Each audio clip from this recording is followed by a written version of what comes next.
We are over the halfway point with She-Hulk, but that doesn't mean that this shit episode will be any easier to swallow. The episode is just about the Titania lawsuit and Jen getting a new suit. That is all that happens. Just like every episode of the show, it is pointless. Now, this episode is written by Dana Schwartz. Who is Dana Schwartz? I don't know either, but she is clearly someone without any talent in writing and clearly has some problems with men. She also wrote a book called The White Man's Guide to White Male Writers of the Western Canon. No offense, but it sounds like some fucking commie gobbledygook. So we can see the only reason she was hired. So I'm going to explain the episode as there is literally nothing to spoil. Episode 5 begins with a previously.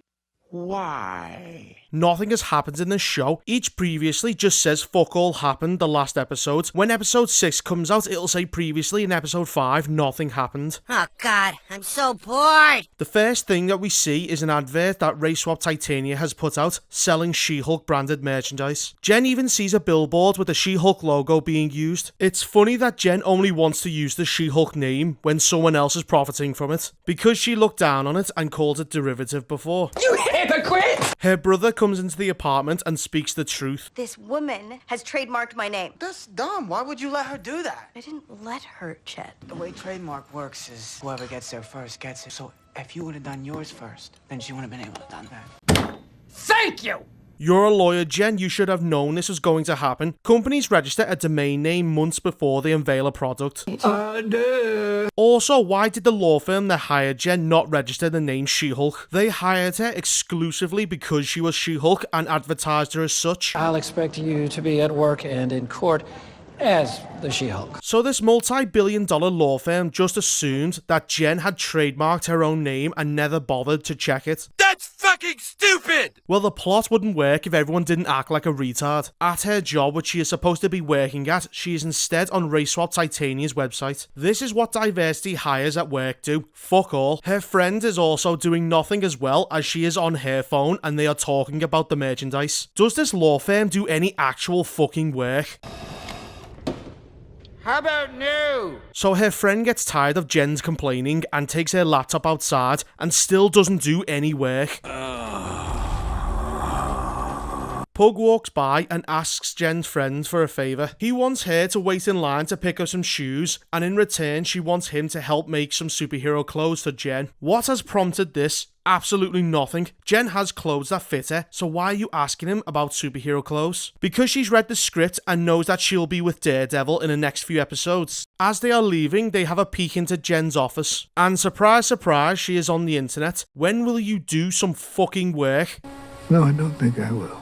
So Jen's friends and Pug take the day off work and drive to a coffee shop, which is a front for a superhero tailor shop. I'm not joking, they both decide to just go shopping and don't go back to work. How does this company make any money when their employees won't fucking do their jobs? Also, has anyone else noticed that Jen's friends has changed outfits? This is probably a reshoot and they never paid any attention to the previous scenes because the writers don't give a fuck. So they walk into the shop and Pug asks about the tailor. Now my boy Alonzo, the drip broker, he sent me. Why the fuck are you speaking on the down low but then immediately ask about the superhero tailor? It's the exact same scene in Team America. My name is Hakmet. I'm a terrorist. Anybody know of any terrorist attacks coming up soon? They are taken to the back and shown some knockoff merchandise. They want legitimate superhero clothes, but this guy will only tell them where the tailor is if they buy his shit. We're wasting time! We have a lot of this padding to stretch out the runtime. The pair of them arrive at the tailor shop. I wanted to talk to you about making clothing. You have a referral? Titania referred me. Rejected. Actually, my client is an Avenger. 15-minute consultation. My assistant will set up the appointment. The man just rejected you because you said you were with Titania, and when you suddenly change your mind and say you know an Avenger, he just lets you in. What? It's obvious as fuck that you just lied and he just lets you in anyway. That's fucking stupid! We cut to Jen at her boss's office and he is annoyed that she didn't trademark her name and is being sued, which damages the brand of the company. Holloway, why didn't your company trademark her name before you hired her? It's like her job was given to her with no contract signed but instead a handshake deal. You total fucking idiot! That was your job, you fucking moron! He then assigns a lawyer to her case because he doesn't trust her.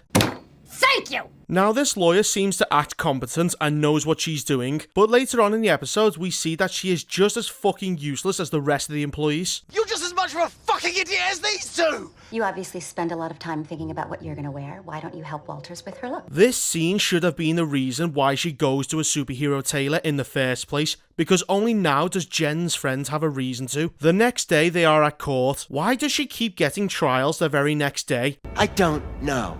At the court, they make their arguments. Jennifer Walters was not interested in the She-Hulk name. It's lazy, it's reductive, and it's straight up garbage. My name never has been and never will be She-Hulk. Well, this seems to be an open and shut case. So now whether I like it or not, I am forever She-Hulk. No, that is incidental. That makes no fucking sense. What she said was that she was stuck with the name even if she didn't want it. What kind of shit evidence is that? Imagine if Prince Andrew came out and said that people are calling him a paedophile, and whether he likes her or not, that is what he's going to be known as. But it's not my name. Your Honor, we definitely have more to present. We'll recess until Thursday. Thursday? How long is that? It's got to be 2 or more days because you would have said tomorrow. All evidence should be submitted before the trial begins, not go out and find some while everyone else is waiting around. Why is even the judge a lazy fuck? The next scene is Jen and her friends meeting the tailor for some measurements. I'm so fucking bored! Back at the office, Jen bumps into one of her speed dates that she rejected. He is having a meeting with Jen's lawyer. What the fuck are you doing? You're supposed to be getting evidence for Jen's case. Why the fuck are you taking meetings with other people? Will somebody in this building do their fucking jobs? The next scene is them eating outside.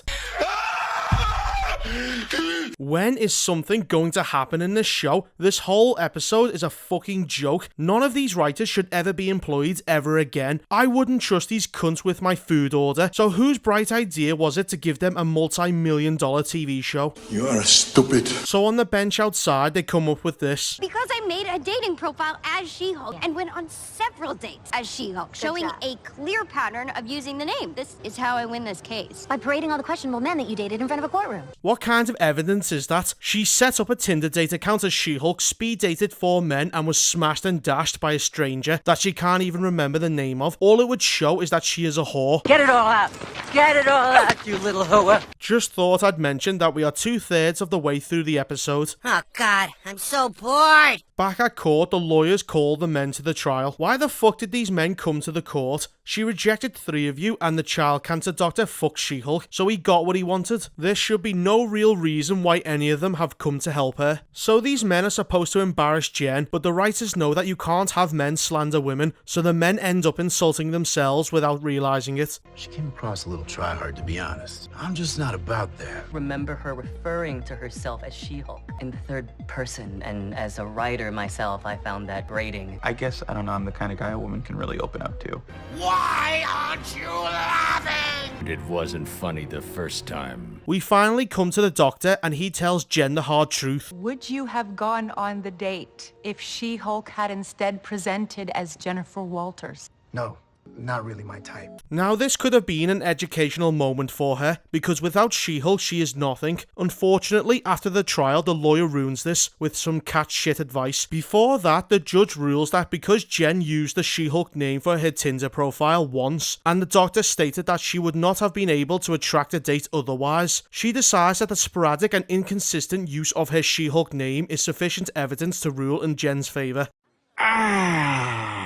The court system in Marvel is a joke. I see why Jen can get a trial whenever she wants to. No normal person would ever want to go to court in this universe when everyone involved acts like a clown. As the pair of them are leaving the court, the lawyer and Jen begin to talk. Remember when Jen felt bad because the doctor said that she wasn't dateable without being She-Hulk? The only moment of self-awareness she has had in this entire show. If only the lawyer didn't open her stupid fucking mouth. What that extremely attractive man said in there, you can do better.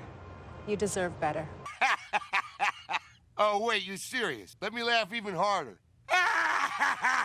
No, she can't, and no, she doesn't. This was a child cancer doctor, well-groomed and attractive with no wife or kids as far as we can tell. You would have to start dating millionaires or superheroes to do any better. And why does she deserve better? She has done nothing to show us that she is a good person. The only time she did something is when Wong basically had to force her to save some lives. She is a petty, spiteful, angry, bitter, empty-headed narcissist. She deserves to die alone. So the pair of them go for some drinks. Did anyone else notice that the lawyer did fuck all to help Jen at trial? It was Jen that got the evidence that they needed to win. This bitch was off dealing with other people instead of doing her fucking job. You can always count on me to throw myself under the bus. That's why Holloway pays me the medium bucks. Jen, you had 0 job offerings and Holloway threw you a lifeline. You have done very little for him. You won the Abomination case and lost the case for Wong. Not only that, but because of this whole trademark situation, you have made Holloway look bad for hiring you. You also get a corner office in a building located at the city centre and have a fridge filled with drinks waiting for you every day. You even admit getting paid more than your last job. I'm gonna have to buy an entirely new wardrobe just to come to work. Yeah, and you're making enough money where you can do that now. And now you have the audacity to believe that Holloway is not paying you what you deserve. You should be shoveling shit off a San Francisco street if it wasn't for him, you ungrateful bitch. You are so disappointing on so many levels. The lawyer responds with this. Holloway could never have gone through that. He's never had to prove his value to a parade of underwhelming